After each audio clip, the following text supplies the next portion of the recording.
आइए देखते हैं साइन 45 डिग्री का मान। ये साइन 45 डिग्री इजकल टू 1/√2 बताया जाता है। ये कैसे आता है इसको जरा समझ लेते हैं, जरा इसको समझ लो। नहीं तो वही बात हुई कि बचपन में मैं गुड मॉर्निंग बोला, अपने गांव में एक अंकल थे तो उन्होंने पूछा बेटा गुड मॉर्निंग का मतलब क्या होता है। आज से 20-25 साल पहले की बात है। तो फिर मैं सोच में पड़ गया, अरे चाचा, बस अब चाचा जान गए कितना जानकार है, बस। तो मैं बड़ा शर्मिंदा हुआ। फिर मैंने जाकर पूछा था अपनी मम्मी से, तो उन्होंने बताया। ठीक है, चलो देखो, ये वाली परिस्थिति ना बने, नहीं तो ये शर्मसार करने वाली परिस्थिति होती। This is humiliating condition, insulting condition. यहां पर देखिए √45 का मान। तो इसके लिए आपको लेना पड़ेगा समकोण त्रिभुज, राइट एंगल ट्राइंगल लेना पड़ेगा, समकोण त्रिभुज। एक हम लेते हैं समकोण त्रिभुज। पहले तो ये बनता नहीं हमसे, सीधे से त्रिभुज नहीं बनता।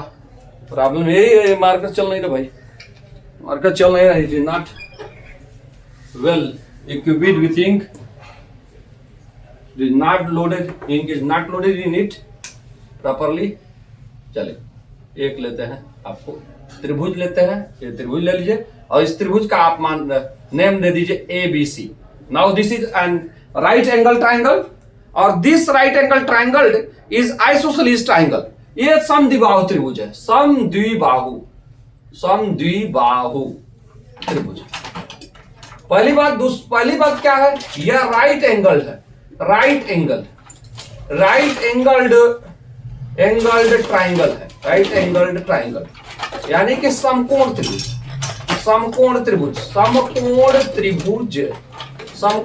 जिसे हम इंग्लिश में, in English it is called right angled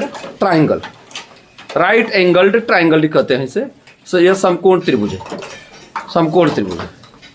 पहली बात कि समकोण त्रिभुज लेना पड़ेगा आपको, राइट एंगल ट्राइंगल लेना पड़ेगा, अर्थात इसकी एक भुजा, एक कोण जो है राइट एंगल होगा। तो ऐसा त्रिभुज जिसका एक कोण राइट एंगल होता है, अर्थात 90 डिग्री होता है, जिसे हम हिंदी में समकोण कहते हैं, यानी 90 डिग्री का कोण वाला त्रिभुज हो, यानी कि इसका एक कोण, त्रिभुज में 3 कोण, एक यहाँ पर बनेगा, एक यहाँ पर बनेगा, एक तो उसमें एक कोण 90 डिग्री का है या राइट एंगल का, तो त्रिभुज है समकोण त्रिभुज या राइट एंगल ट्राइंगल कहते हैं। दूसरी चीज आपको ध्यान देने वाली होगी कि ये त्रिभुज जो है राइट एंगल ट्राइंगल हो, समकोण त्रिभुज हो, और दूसरा की समद्विबाहु हो। समद्विबाहु माने जिसकी दो भुजाएं बराबर हो, जिसे आइसोसेलेस ट्राइंगल कहते हैं, आइसोसेलेस ट्राइंगल। तो मान लीजिए कि एक समकोण त्रिभुज है और यहां पर जो कोण है, यहां पर कोण है, चूंकि यह समद्विबाहु त्रिभुज है जिसकी दो भुजाएं बराबर है, आइसोसेलेस ट्राइंगल है, तो इसलिए मान लीजिए कि ये राइट एंगल है, तो इसके सामने की जो ये वाली भुजा है AC जो हाइपोटेन्यूज है, अर्थात कर्ण है। ये AC क्या है, कर्ण है, हाइपोटेन्यूज है। और ये जो है इसका क्या हो गया, इसका ये हो गया परपेंडिकुलर, ये हो गया BC क्या होगी, बेस हो गया, बेस आधार हो गया।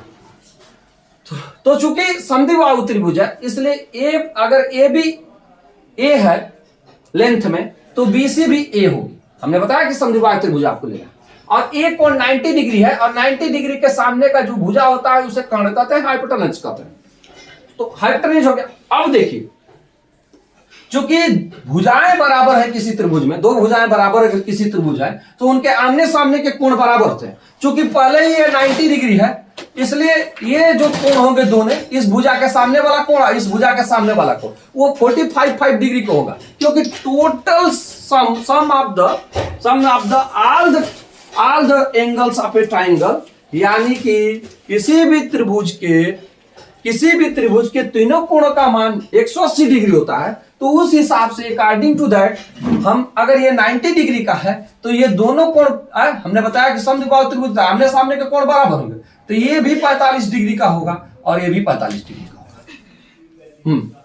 क्योंकि हम 90 का ही बंटवारा करेंगे आप दो भागों में। You will divide 90 degree angle between equally. तो इक्वली अब याद रखिएगा कि अगर समद्विबाहु त्रिभुज है तो उसके आमने सामने के कोण बराबर होंगे। जितना ये कोण होगा इस भुजा के, इस भुजा के सामने जितना कोण ये होगा उस इस भुजा के सामने वाला भी कोण उतना ही होगा। चूंकि ये राइट एंगल है, राइट एंगल ट्राइंगल है, समकोण त्रिभुज है, तो चूंकि ये कोण 90 डिग्री हमने दिखा दिया, तो ये दोनों 45-45 ऑटोमेटिक हो जाएंगे क्योंकि वो दोनों बराबर होते हैं। और अगर कोई आपको इसके उल्टे कंट्री टू इट अगर 45-45 डिग्री का ये दिखाया गया, 45-45 डिग्री का दिखाया गया, तो ये कोण 90 डिग्री का जाहिर सी बात होगी क्योंकि 180 डिग्री का कोण होना चाहिए तीनों मिलकर तीनों कोण का योग या सम जो 180 डिग्री होगा। तो याद तो इससे भी आप जान लीजिएगा कि इसके उल्टे अगर ये दोनों कोण बराबर है तो इनके सामने वाले जो भुजाएं होंगी वो बराबर होंगी। अगर ये सेंटीमीटर है तो ये भी ये सेंटीमीटर होगी, अगर ये 3 सेंटीमीटर ये भी 3 सेंटीमीटर होगी। यहां तो बात समझ में आई। हमको सिद्ध करना है कि साइन 45 डिग्री इक्वल टू 1/√2। आइए लेते हैं साइन थीटा, हमने इसको ए माना, इसको एच ही मान लेते हैं। हाइपोटेन्यूज को एच से ही डिनोट करते हैं कि इसका लेंथ एच ही है, ठीक है। अब साइन थीटा इक्वल टू आप जानते हैं साइन थीटा इक्वल टू होता है परपेंडिकुलर अपना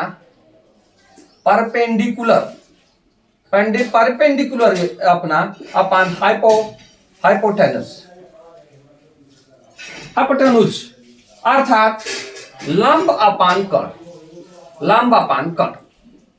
हिंदी में भी देखते चले, लंब अपान कर्ण इसका मतलब होता है।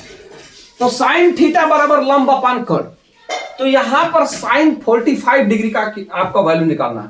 Now sine 45 degree equal to हो जाएगा, वही बात हो जाएगी लंब अपान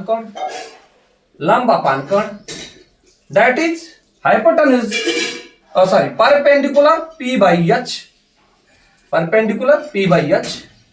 परपेंडिकुलर लंब, जिसे हम परपेंडिकुलर कहते हैं, पी से डिनोट कर दिया हमने, और कर्ण को यच, इस वाले को एसी को जिसे कर्ण कहेंगे क्योंकि 90 डिग्री के सामने वाली जो भुजा होती है कर्ण होती है, तो उसको हाइपोटेन्यूज कहेंगे।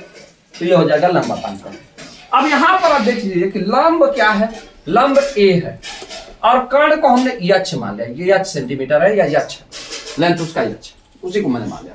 तो ये भाई यच हो गया, चूंकि हमने इनको मान लिया है कि इनका लेंथ ए है, इसका लेंथ चूंकि समद्विबाहु त्रिभुज है तो ये भी ए हो गया, लेकिन यच को हमने वैल्यू प्राप्त नहीं किया। तो चूंकि ये समकोण त्रिभुज है तो पाइथागोरस प्रमेय के अनुसार हो जाएगा कि कर्ण का वर्ग अर्थात हाइपोटेन्यूज का वर्ग दैट इज यच का स्क्वायर इक्वल टू हो जाएगा बीसी का स्क्वायर दैट इज एसी का स्क्वायर प्लस AB का स्क्वायर दैट इज ए का स्क्वायर, दोनों भुजाएं बराबर हैं। ये होता है पाइथागोरस प्रमेय के अनुसार। नाउ एच स्क्वायर हो जाएगा, एच स्क्वायर इक्वल टू हो जाएगा a square plus a square that is 2a square. Now h equal to हो जाएगा 2a square that is h equal to हो जाएगा, देख एच इक्वल टू यहां पर हो जाएगा, क्या ये प्रॉपरली आ रहा है, हाँ एच इक्वल टू हो जाएगा यहां पर ए स्क्वायर है तो ए स्क्वायर को हम बाहर ले लेंगे, √2a हो जाएगा। अब इस वैल्यू को यहां पर सब्स्टिट्यूट कर देते हैं क्योंकि एच इक्वल टू आ गया, ए बाई एच है। Now a upon √2a। अब बताइए a से ये क्या हो जाएगा, डिवाइड हो जाएगा। अब बचा क्या, 1/√2। This is your final, this is your answer. In this way you see, आप देखते हो कि साइन 45 डिग्री इक्वल टू 1/√2। तो इस तरह है साइन 45 डिग्री का वैल्यू होता है 1/√2। रटने वाली बात नहीं है, आपको समझना चाहिए कि किस आधार पर कैसे साइन 45 डिग्री का मान 1/√2 होता है। इसके बाद हम लोग देखते हैं साइन 90 डिग्री का वैल्यू किससे 1/45 डिग्री, साइन 90 डिग्री का वैल्यू क्या है, साइन 30 डिग्री का क्या है, साइन 0 डिग्री का है। तो वीडियो के अंतर्गत हम लोग देख लेंगे, धीरे धीरे देख लेंगे। चलिए तब तक आनंद से रहिए और मेहनत करते रहिए। जय हिंद।